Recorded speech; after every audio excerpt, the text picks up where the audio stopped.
al-shabaab waxay caasimadda muqdisho soo geliyeen rag la sheegay in ay isqarxin doonaan iyo sidoo kale xubno loogu talagalay inay fuliyaan dilalka qorsheysan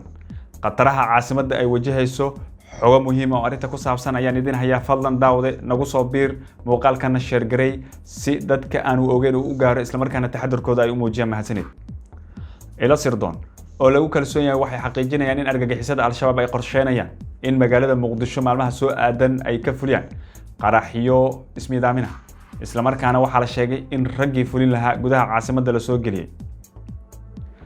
sargaal ka tirsan sirdoonka Soomaaliya oo aan magaciisa qariyay waxa uu ii sheegay in ay jiraan xogo muhiim ah oo muujinaya qorshayaal badan oo argagixisada ay damacsan tahay muhiimna ay tahay in shacabka ay dhagarahaasi ka warqabaan si ay u feejignaadaan isla markaana uga hortagaan khatar walba oo al-shabaab kaga imaan karta iyadoo la ogyahayna shalayto in qarax ismiidaamin ah uu ka dhacay maqaayad lagu shaaho oo dad badani ay ku sugnaayeen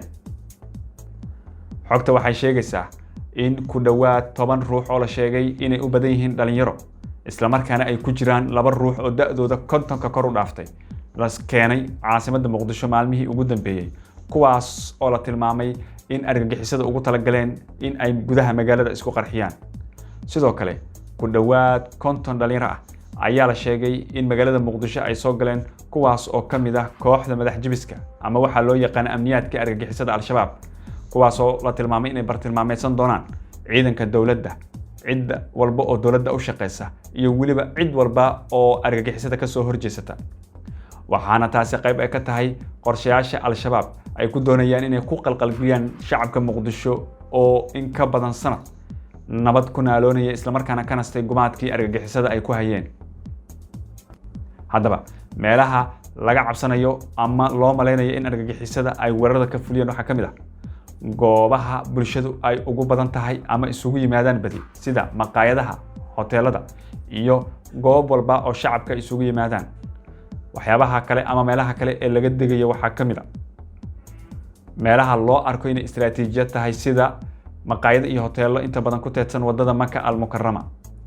hay'adaha shisheeye ee ka howlgala gudaha dalka fadhigoodu yahay xalane si hoose waxay ugu sheegeen shaqaalahooda inay jirto khatar amni isla markaana muhiim ay tahay in ay feejignaadaan maadaama argagixisada al-shabaab looga awood roonaaday gobolada dalka hadda waxa ay miciin bidayaan inay iyaguna qalqal ku beeraan shacabka caasimadda muqdisho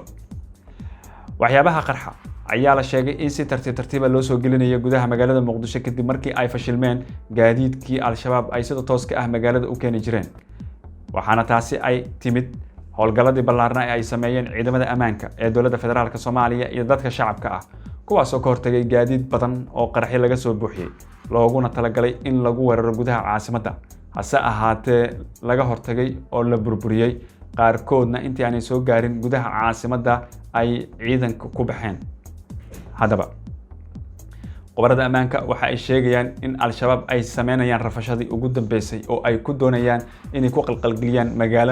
magaalo walba oo nabdoon sidoo kalena waxa ay al-shabaab qorsheynayaan inay ka argutaan cid walba oo Soomaaliyeed maadaama howlgaladii ugu dambeeyay ee ka dhacay gobolada dalka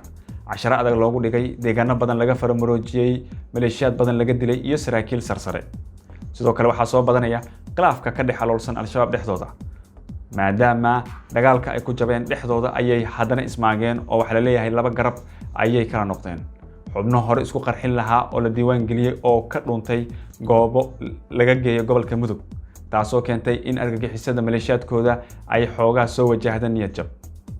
sidaas darteed waxay doonayaan intii dhexdooda lagu mashquuli lahaa ama xoogooda banaanka ay u bixi lahaayeen inay iyagu sameeyaan wax dadka mashquuliya sida inay fuliyaan qaraxyo ama dilal waxaana la ogyahay maalmihii ugu dambeeyay magaalada muqdisho inay ka dhaceen dilal loo geystay dhowr askari oo ka tirsan ciidanka dowladda federaalka Soomaaliya argagixisaduna ay ka dambeysay waxaana haddana si taasi lamada laga digayaa qaraxyo la sheegay magaalada inay ku jiraan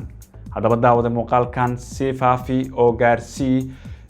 cid walba oo Soomaaliyeed si iyaguna ay uga taxadiraan qatarta argagixisadu ay la damacsan tahay bulshada Soomaaliyeed oo aanay kala sooceenin sidoo kale aragtida qaybta hoose commentiga nagu reeb mahadsanid